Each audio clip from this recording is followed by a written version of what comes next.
everybody, welcome back to the TPN podcast. Today is the 10th of June, but judging by the weather looking outside, you wouldn't think it is June at all. But today we're joined by my good old friend Tory. Hello. Hello once again. I missed out on the last little podcast Matthew did, which I was a bit upset about. However, I'm here and I'm looking forward to our stimulating discussion over the times ahead.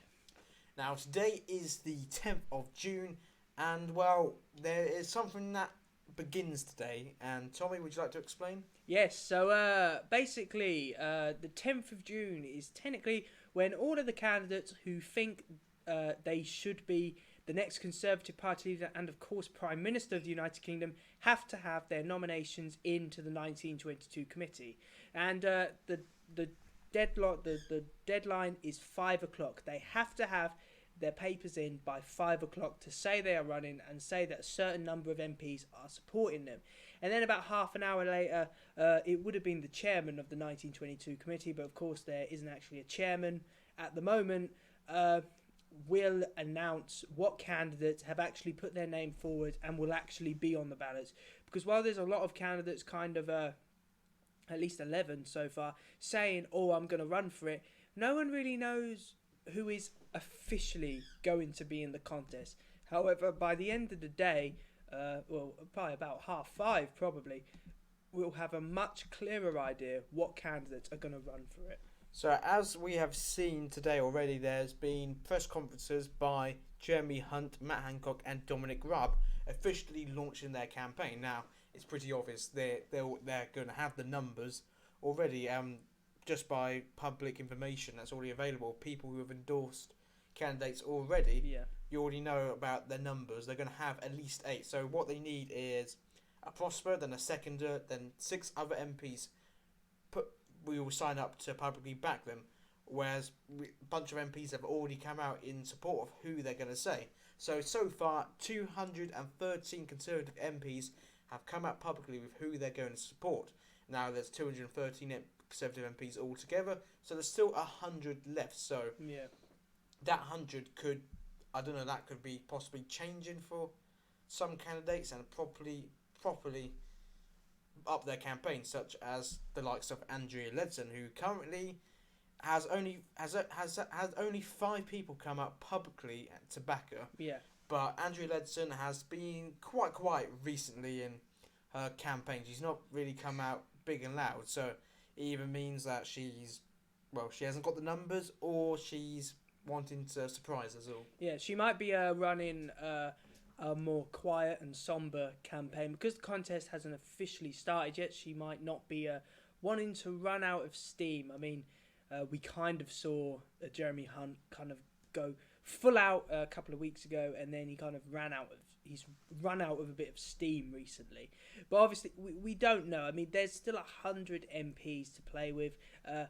No one knows who they're going to back, and as Matthew said, that could someone who's only got 5 MPs could have 96 of those 100 MPs back them. Now, that's probably a bit of an exaggeration, but you can understand that always, especially in the Conservative Party leadership, the front runner, the one who seems to have the most MPs beforehand, doesn't always win. I mean, look at the contest between David Davis and David Cameron, when people thought Cameron was going to lose, but he ended up winning. Well, that's the thing of the Conservative leadership election since 1963. The favourite that everyone thinks is going to win never wins. That is the favourite curse of the Conservative Party. So the favourite never wins. No. And that has been true since 1963. Yeah. So the current favourite at the moment, who the public looks, I don't know if the public looks like they possibly could, especially the membership as well. He has the best odds with the betting agencies. Yeah, and so far has the most MPs publicly endorse him. Currently sitting at 60 MPs publicly endorsing him, and that is of course Boris Johnson. Yes. Now, Johnson, in terms of the leadership, reminds me very much of David Davis, or in terms of seen as the front runner, might not actually get it. Of course, he's popular, and let's face it, he's been seen as a potential Conservative Party leader for years now. I mean, I remember watching coverage of the 2015 general election, and people were coming up to him saying, "Oh, you're taking over from David Cameron in 2020 when he steps down." And obviously, events saw that didn't happen. But it just shows, for about 4 years now, Johnson has been seen as a potential successor for the Conservative Party to lead them into the future. So, before the campaign, we'll get into candidates that we're going to support later and likelihood of campaigns and look into the candidates in greater detail. But the thing I want to talk about is the whole thing that's in the news recently is about Michael Gove snorting cocaine. I really want to talk about that because oh god, because what I wanted to talk about is Boris Johnson and his drug story because it's hilarious. All these MPs said, "Oh, I've taken this." Boris Johnson said when he was in Oxford, he was once given cocaine, but he said he sneezed and didn't take it. That is by far the best story. He said he sneezed, so he didn't take it. None of it went up his nose because he sneezed it all away. So I just want to touch on that because I thought that story is pretty funny. Can I just say, I don't see why, Michael Gove has said he's taken cocaine. Matt Hancock, Jeremy Hunt and Dominic Raab have mentioned that they might have taken cannabis before. I don't know why they think it's, going to win them so much support. I mean, fair enough. It might show that, they're human, that they have done bad things. Although it could also show that Gove's been called a hypocrite already for he's made previous comments about drug users in the past. When he was Justice Secretary, basically said this was in teaching, anyone found, if a teacher was found in possession of a Class A drug, then out the door, gone, basically, prosecuted, fined, whatever. When he was just secretary, he's come out and said now, I used to do cocaine 20 years ago. I just, out of all the parties who you're running for leadership, and you could say, I have done drugs at some point. Lib Dems probably wouldn't matter. Labour probably wouldn't matter. Conservatives, let's think about some of those Conservative MPs who you don't hear about. The loyalists on the backbench, the Thatcherite kind of right-wing Conservatives. They're not going to vote for you if you've done drugs before. Let's just face that. They're not going to support you. They're not going to say, I obviously support him because he did drugs. It's not going to work like that. He shot himself in the foot with that one. Yeah. And you see a bunch of other MPs come out and say, so Boris Johnson with his funny cocaine story about sneezing. Ex-MFA's come out and said that she once smoked weed. Ooh. Rory Stewart said that he smoked opium because he can't say it's opium, it's just ridiculous. And a lot of these people are in cabinet positions. But I have to say, I do like the stance that Sajid Javid said about all of this when he said drug use is not acceptable no matter how privileged or high in power you are. So I think the only one who's taken a reasonable response with all of this is basically Sajid Javid pointing the obvious of we can't have a hypocrite being Prime Minister. But with the whole drug thing, why are people making a big deal out of it? It originally started with Michael Gove because I forgot what a media outlet got hold of the story that he once did drugs about 20 years ago when he was 20 years old, something like that. I can't exactly remember the details. Because a media outlet got hold of that story and they were going to publish it, so Jeremy Hunt came out open with it and just said that. So it didn't look like he was exposed by a media outlet. So, and this has triggered everyone else saying, I want to see drugs as well, so I must be cool and down with the people. It's the domino effect. It's, God, we can't, because I suppose it is more embarrassing if the media do it and you don't really know that they're going to do it. So they're all kind of just trying to say, look, I did this. But it makes the Conservative Party look like a bunch of druggies. I mean, I'm a hard line on drugs. I think they do need rehabilitation. I think you need to understand why people who take drugs for. However, I don't think that it's acceptable for politicians to take drugs. Now, with the whole drug taking thing, I don't think people are making a big issue of it. If someone took drugs in the past, that shouldn't reflect on who they are now. I would say. Many people, many young people, not being one of them, but have probably tried weed or some drug in the past. Um, just because they've tried it once doesn't mean that that's who they are 20 years later. They may have tried it once, and that shouldn't be what affects how they do their job today, I don't think. No, I personally just think that it shows, no matter how old you are, it shows a very hypocritical nature. Yeah. I mean, you can't have a go at someone who's 18 who's doing drugs when you yourself, when you were 18, also did drugs. Unless you kind of say, oh, I've been there, it's not a good thing. But then if you're a politician, then it could show, oh, he did cocaine, but he still became an MP. And he's still, quite high in the government. He's now running for party leadership. So in order to say drugs mess up your life, they're not setting a good example, because it shows you can do drugs and you can run the country. So I think, okay, fair enough, they said it, but they shouldn't be saying it with some of the, like Rory Stewart almost said it like he was proud of doing it. Opium, yeah, it was like, wow, I guess he's, tough. At least we know what he does if he ever gets into a difficult situation. When he got called out, he came out and said he deeply regretted it. Oh dear. So that was a funny story about drugs in the Parliament. Well, not current drugs in the Parliament, but just pointless stories of people coming out saying, "Oh, I've done weed." So, God, most of them's come out and said they've once been in front of drugs.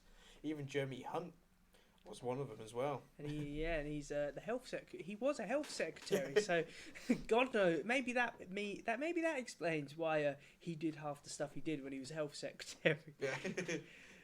All the opium. So I just want to say about this contest, a couple of members have already confirmed they will not run for it.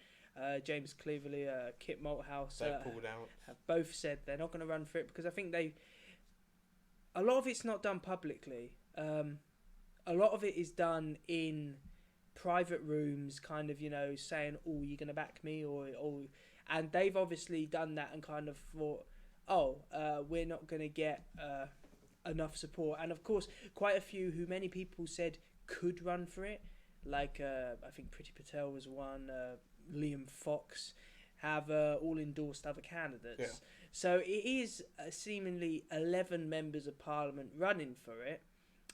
We don't know if it's going to be 11 who actually get onto the ballot papers, but it's still going to be quite exciting to see what ones do get on and what ones have let's just say, a good chance of becoming our next Prime Minister. Yeah, there might even be some more names on the list. We don't know yet. So people who have publicly expressed their interest in possibly joining the leadership battle is Graham Brady. Very uncontroversial. Graham Brady. He resigned as chairman of the 1922 committee the day Theresa May resigned, in case he did want to run as leader. And also, apparently, Philip Hammond's expressed some interest in the leadership of the Conservative Party, which I don't think he will actually. Well, Hammond was not a bad chancellor until probably since 2019. He's gone a bit mad with power and is now saying, he's going to take down the government. So, who knows? Candidates could be just, privately trying to find their support. However, I think the ones who have actually announced publicly that they're going to run for it stand a much better chance of being it. I don't see Hammond getting voted for if he puts his name forward. So let's break down some of the candidates, and we of course we'll go through the main candidates, which of course it's obvious that they're going to be in the leadership election. I think Tommy's meant to have some facts and figures somewhere. Yes, I have a couple of facts and figures about experience and who I personally think is going to make it onto those ballot papers. And we'll also discuss who our personal choices are at the end of this as well. So that's the first one. We're going to go from the list, so in alphabetical order of the second name. So the first one we're going to talk about is Michael Gove. Yes. Now, Gove has probably the most cabinet experience out of all of the candidates. He's been at the centre of the Conservative Party for many years, long before he was an MP, since 2005. And he was part of an exclusive group consisting of George Osborne, David Cameron and a couple of other MPs who basically met in like a bar late most nights to discuss how they could modernise the Conservative Party, and they did a good job, because when David Cameron won the leadership, they modernised the Conservative Party so much that they became the largest party and have remained the largest party in the United Kingdom for it's going to be about over 9 years now. Now, he did a lot of positive things. As Education Secretary, I think he was actually quite good. I think he put too much emphasis on exams rather than coursework. I personally prefer coursework. But you can't say that the statistics for GCSEs didn't improve under his tenure, because they did nationally, especially in my school. My school was a failing school. And when he became Health Secretary, my school was no longer a failing school, and the GCSE results went up. So anyway, that's enough about my school. I don't mind Gove. I think he has a lot of cabinet experience, and I wouldn't want to see him depart from the government. The only problem is I don't think he's very trusted. He's not trustworthy. He's quite slimy. And in terms of how he can relate to people, I don't think he can really relate to people, except Scotland. A lot of Conservatives in Scotland want him because they think, a more northern man can win round Scottish voters from the increasing threat of the SNP, because the Conservatives don't want the SNP to win every seat, because, that would break up the United Kingdom. I personally would not want Gove as Prime Minister because I don't really like him in a lot of sense. In terms of his public speaking and he's got a little bit of leadership charm to him in terms of how he composes himself and holds himself up in like the House of Commons and in some general debates. But my problem is that he's a bit, what's the word I would use, snaky is what I would say, in terms of like he stabbed Boris in the back in 2016. He flip-flops on his positions on Brexit, like apparently on his Brexit he wasn't always like a hardcore Brexiteer. He was always on the fence but chose to go down the Remain side in 2016. And also he voted with the government for Theresa May's withdrawal bill 3 times. So I think that says all you need to really say about Michael Gove. Yeah. Gove is a very government establishment type. He's not an outsider. He was only on the back benches. He's been on a front bench of some sort, whether that's the opposition or the official government benches, since 2007, because he was on the shadow benches in 2007.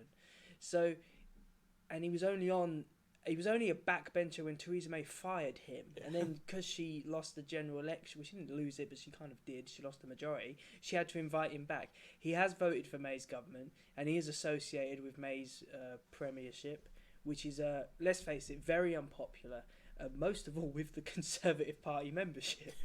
So I see him maybe getting to the final round. Yeah. I don't see him winning round the membership, though. So let's talk about the next one, which... Oh, I didn't know he existed. Guyamaha. I can't really pronounce his name. Apologies I for that. didn't know he existed until he announced his candidacy. That's how obscure he is. MP for East Surrey since 2010. He used to be the university's minister for a few months. At the moment, he's got three public endorsements. But he is very different to all the other candidates. He is the most different from all of them because he is the only one wanting a second referendum. He sounds like a Liberal Democrat. Yes, and he doesn't even stand a chance. No. If he doesn't win over the MPs, he is certainly not going to win over the membership, which really wants a no deal. The majority of the membership want a no deal. I think he's just running because he feels like it. And plus, he's running on a platform which none of the others offer. I mean, Rory Stewart and Matt Hancock might not publicly say they want a second referendum, but Sam Gyimah, or whatever his name is, does. I don't think he's going to have a job in government. He doesn't at the moment. I know, but no matter what candidate gets through, I don't think he'll have a job in government. And if he even gets onto the balloting paper, I would be very, very surprised. Like, really, really surprised. Yeah. So who's next on the list then? Oh, Matt Hancock. it's Right, good old we've Matt got- Hancock. We got a phone, so we're just going to go to an intermission.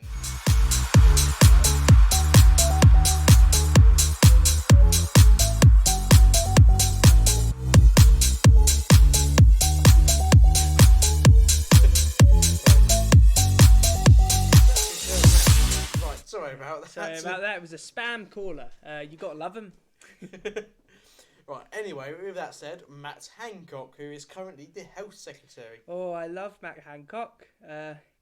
He's he was culture secretary very, very briefly, and he's been health secretary for nearly a year now.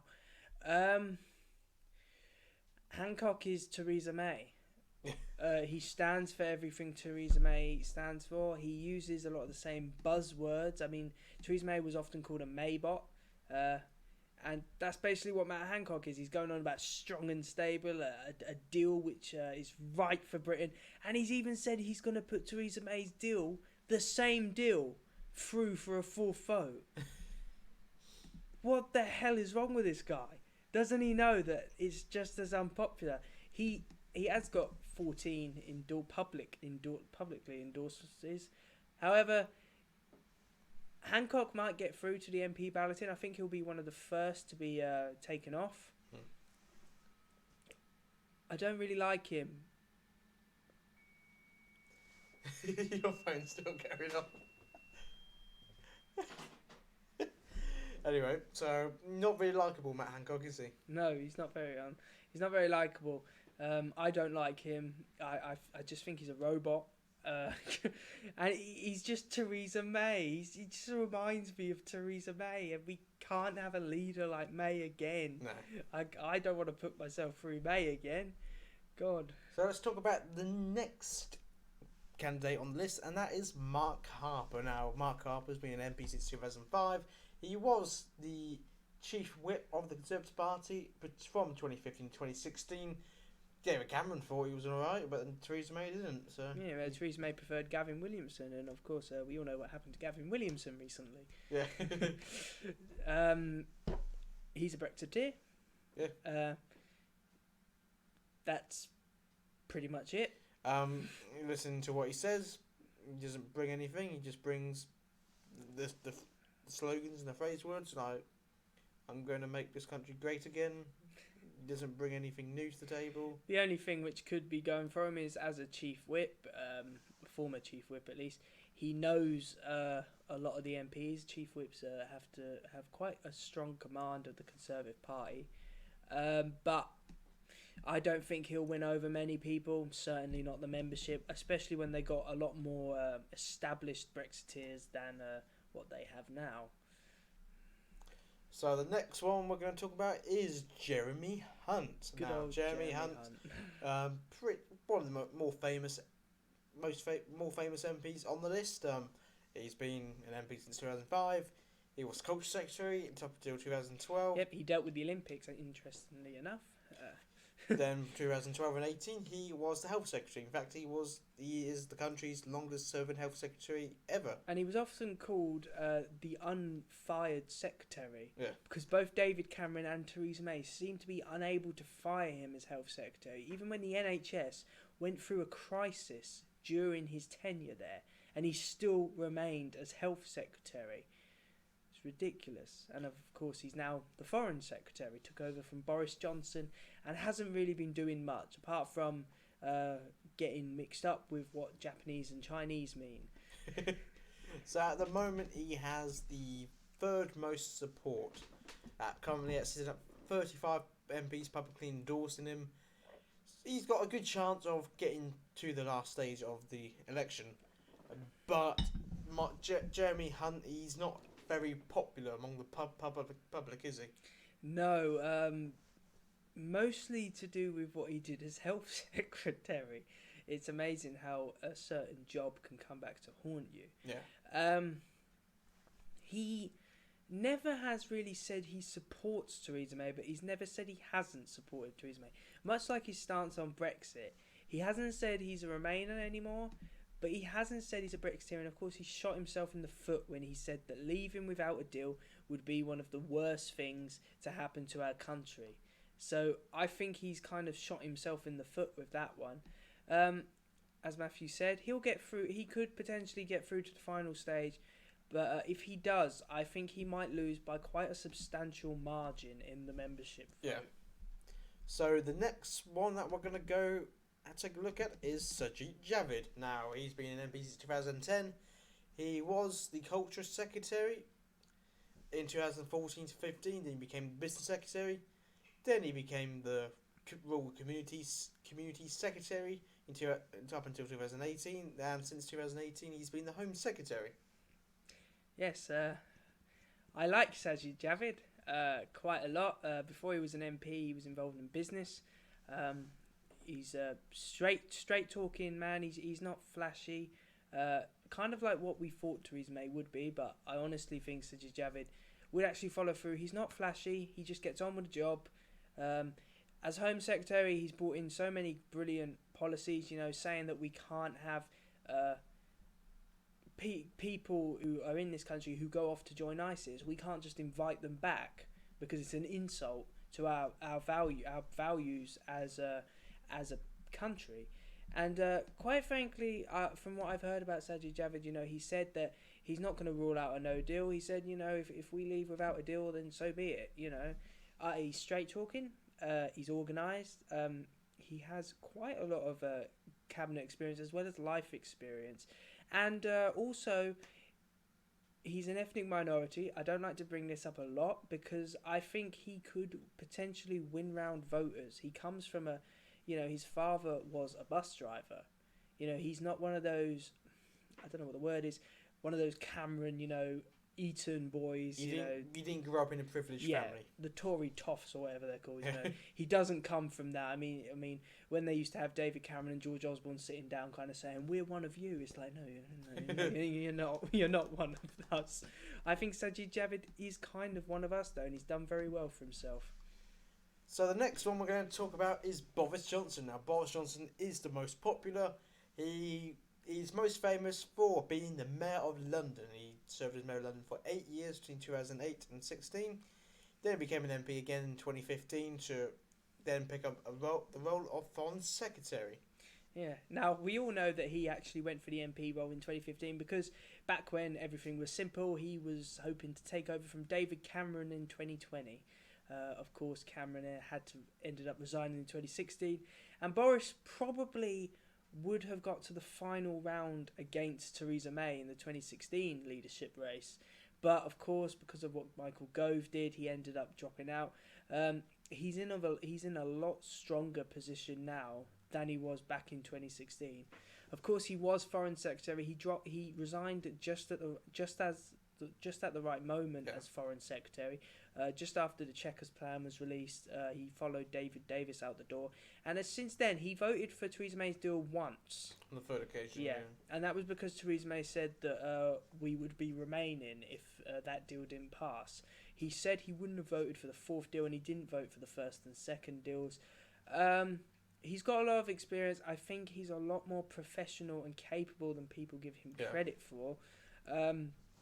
He's a bit of a joker. He's straight talking, but comedy is a useful tool, especially when he was Mayor of London as well. Yeah, and he won 2 elections as Mayor of London. His first 2008 leadership was actually a landslide, and it was only beaten by Sadiq Khan in 2016.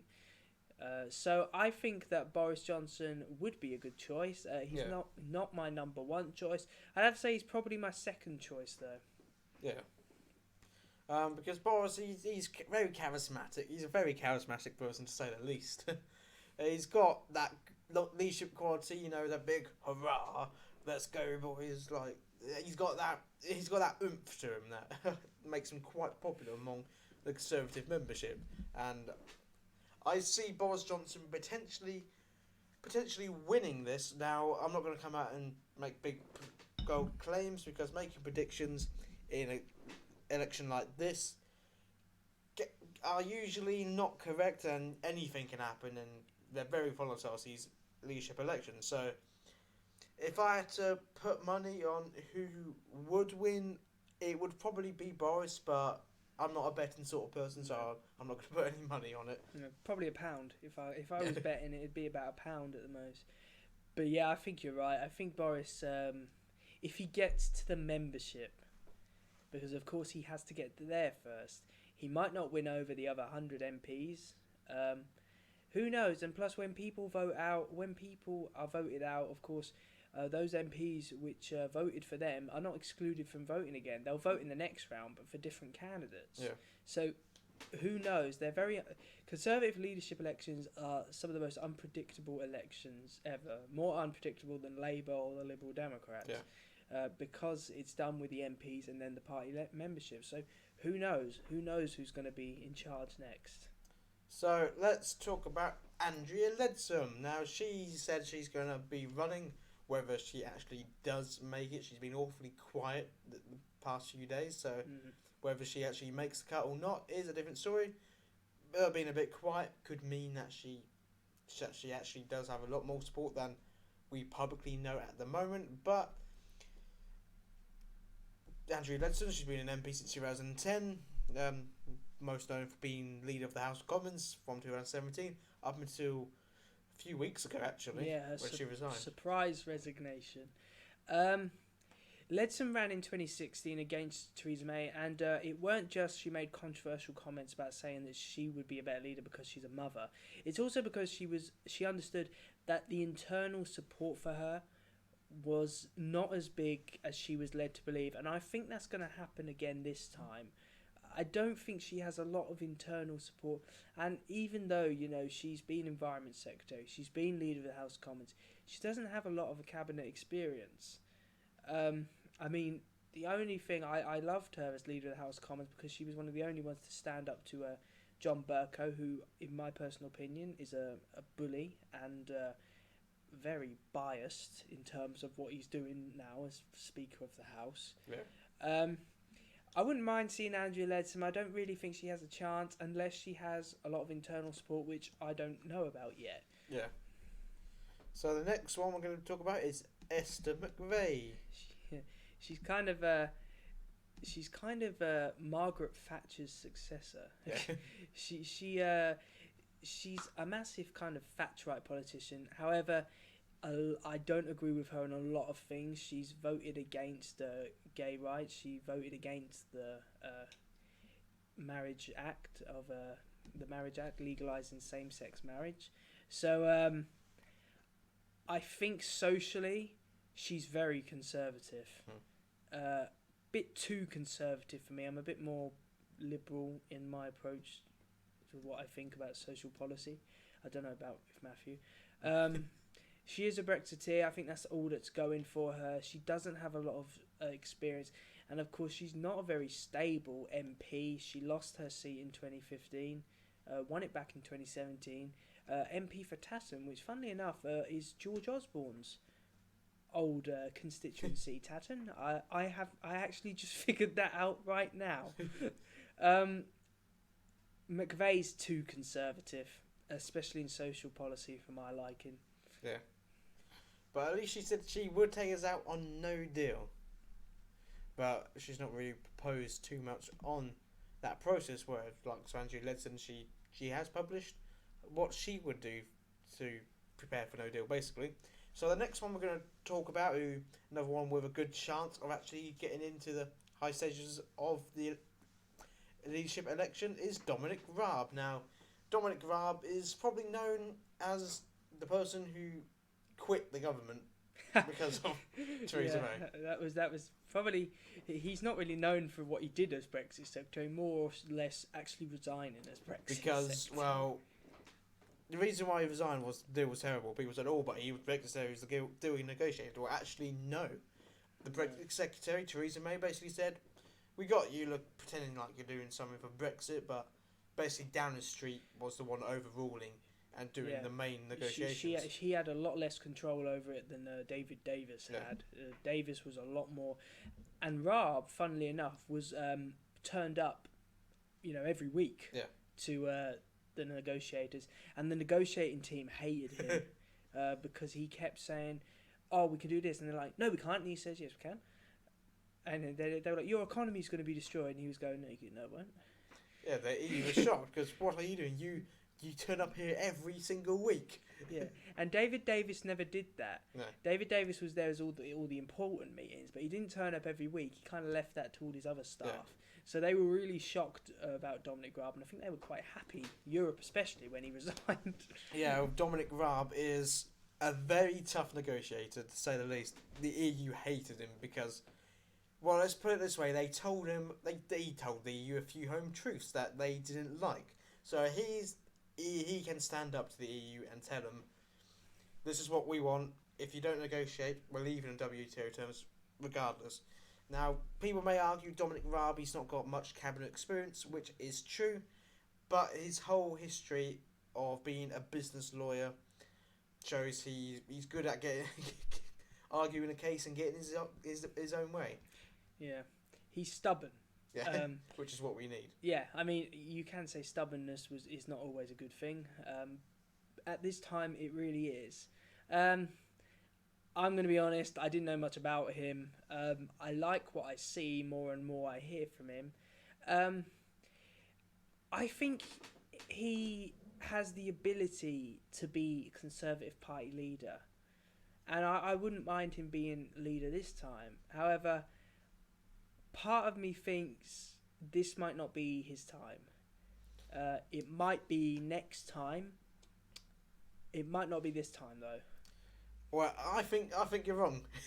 I think you're wrong, Tory. I think this time is his chance because of his stance on Brexit to get us over that finishing line. I think for now he could be the one for now because of needing to deliver Brexit. I don't know about further on down the line, but in terms of being there to get us to deliver Brexit, I think he would be good at it. Yeah, I'm not saying that. And I think, he'd have a crucial role in government, maybe as foreign secretary or maybe, oh, good God, even Brexit secretary again. I don't think he'll win over all the MPs, especially some of the more liberal, the left of the party. Well, actually, Dominic Raab is more liberal than you think. Yeah, I know. With what he's come out and said today, how he wants to, where the opposite of Boris Johnson, who wants to raise the tax threshold of the £50,000 bracket up to £80,000. Dominic Raab's coming at the opposite approach. He wants to take the lowest working people out of having to pay any insurance duties, any tax levies or national insurance, raising that. Basically making the poor end of society basically being able to keep more of their money that they earn. Yeah, but the problem is when you have someone who, yes, fair enough, he's stubborn on Brexit. He can't be stubborn on everything. No. I mean, look what happened to Margaret Thatcher. She got stubborn to such a point that she ended up getting, kicked out of the office of Prime Minister. We don't know what he's like because we don't know a lot about him. He hasn't had a lot of cabinet experience. Yes, great. I'm not denying he would be great for Brexit. You got to look forward. Yeah. And who knows what he could end up being as, I don't want to call it peacetime because we're not at war, but a more, quiet kind of Prime Minister. We don't know. I'm not saying he's not great. I'm not saying he wouldn't be a good choice. I just personally think that maybe now isn't his right time. I think he might need to be in the next government, build up his CV, as Foreign Secretary or Brexit Secretary, or maybe even, something else like Chancellor, maybe. Stranger things have happened. And then he could go for it next time. I wouldn't mind him now, and I think he's a good candidate. However, I don't see him get into the final round, maybe third place, and even if he gets to the membership, if he's against someone like Boris Johnson, I don't think he'll win it. You say that, but remember the Conservative leadership curse of the favourite? Yes, I know, and I know I said about being the favourite and that, but things change. I mean, Cameron didn't win the most level of support in the first balloting. By the second balloting, he was clearly the favourite over David Davis. And we won't know until that first balloting happens. Although if Boris has been consistently winning the balloting over Dominic Raab, then I see him winning over the membership. Yeah. Johnson's been running a much quiet and somber campaign than he has run in the past. His campaign video I thought was really well done. Yeah. Just an average, well, not an average guy, but someone who's just straight talking and is listening. I'm not saying Dominic Raab isn't. I just don't see Raab winning this election. I might be wrong, and I've been wrong before. I've been wrong many times. We never know, though. It's very volatile. I don't see him winning this election. I see him winning one in the future, though. So let's talk about the last one. Oh, my favourite guy. Good old Rory Stewart, the guy who was in government one day and then decided to put his name forward. And it isn't even an important role, International Development Secretary. Not as important as other roles. He's worse than Theresa May. He probably backs a second referendum. I don't know if he does, but he probably does. He'd be an idiot. Yeah. Corbyn would destroy him. And I know, I don't want Corbyn to destroy any of these people, but Stewart is just... people are saying he looks like Wallace from Wallace and Gromit. He does a bit. I'm not gonna lie. No. If he even gets onto the balloting, then he'll probably be one of the first to be out. Didn't he used to be Labour as well? Yep, he was a Labour supporter. So yeah, he used to be a Blairite. Yeah, he used to be a Blairite. Won over by David Cameron when he became party leader. So yeah, he's not very loyal to the Conservative cause. No, well, I think that sums up who's running at the moment. There's been no updates on if anyone's pulled out just yet or anything like that. No. But I think we've already pretty made sure who we personally support. So we've already had our little discussion. So let's not tread over that ground again. But just for clarity, who do you support, Tory? I personally support Sajid Javid. I think we need a straight talking negotiator, and also someone who can win over voters who don't necessarily vote Conservative all the time. He comes from a more working class background than other candidates, which means that if he goes up against Jeremy Corbyn, he could win over working class voters. And also looking beyond Brexit, he has a very ambitious agenda, quite a progressive agenda compared to a lot of them. And personally, I like what he's done as Home Secretary. He puts Britons first. He doesn't like the European Union.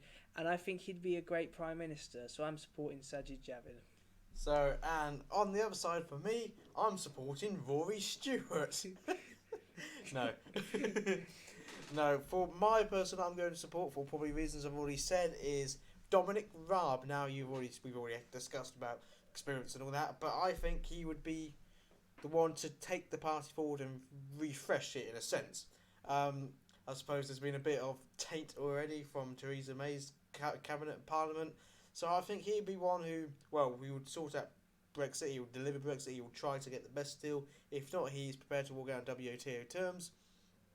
I think he would bring, essentially, and try to bring like a niceness back to politics, like sort of, a bit like how David Cameron sort of did it in 2010, trying to bring that an area when politics was a bit nice to talk about and discuss. I see Dominic Raab being sort of like a Cameron-like figure in that sense, but also being in support of Brexit as well. So I think he'd be the one to take the party forward and put a new flame back in the Conservative Party that I think, judging by local elections, European elections, as well as even the Peterborough by-election, a lot of that flame has gone out. Well, I think all I'm going to say on the matter is the Conservative leadership. When you look at past winners of those contests, William Hague, Ian Duncan Smith, David Cameron, they were not considered the favourites, and they ended up winning those elections. So these elections are some of the most... A Conservative leadership election is one of the most exciting elections because no one really knows who's going to win. No one has any clue how the contest is going to go. I mean, Philip Hammond might have 96 endorsements we don't know about yet. Yeah. I mean, he probably doesn't, but I'm just saying, no one knows. So we'll probably hear in after today, we'll have a much clearer idea, and especially after they've voted in the first round of balloting, we'll have a much clearer idea. I think after the first round of balloting, some will drop out. It happened in 2016 when Stephen Crabb dropped out of the contest after the first round of balloting because he knew he wouldn't win over enough MPs. So I think we'll have a much clearer idea. But the contest is scheduled to be over by the 22nd of July, if it follows the current plan. So we'll have a new Prime Minister by the end of July, which is a very exciting time. Of course, in my personal opinion, it's not just about who becomes Prime Minister, it's who they put in cabinet positions as well. We don't know who the cabinet is going to be made up of. Maybe after we know what candidate it's going to be, then we'll have a much clearer idea of what the cabinet will look like. But we need to take a more hard-lined approach to Brexit. We need to be prepared to walk away on a WTO terms, because if we don't, then the EU will hold all the aces, and that's what's happened with Theresa May. They've held all the aces because Theresa May said, "Oh, I'm going to walk away," and then she's like, "No, seriously, I am going to walk away, but I'll just put my vote forward again." Right. And that's what ended May's premiership, her failure to deliver Brexit. Well, I think that's all for today then. Yeah. The Conservative leadership elections special.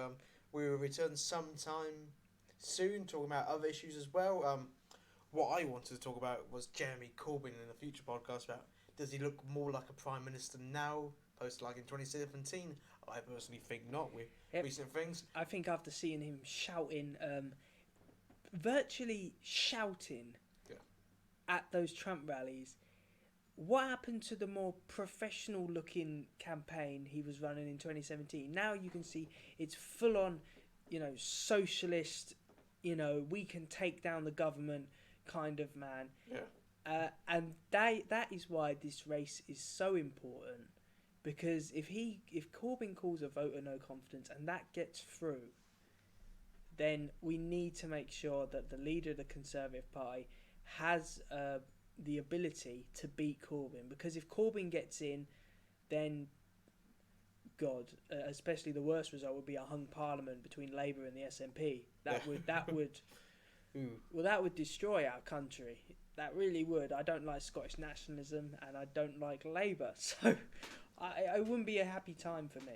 With that said, though, thank you guys very much for watching. We hope that you will tune in latest for another edition of the TPN podcast, where we will have future developments of what's happening in the Tory leadership election and just Brexit and political climate in general. So, yeah, thank you for watching. I've been Matthew. And I've been Tommy. Thank you for having me on today. Yeah. And I think that's it. Well, for now, thank you for watching, and we'll catch you again in the next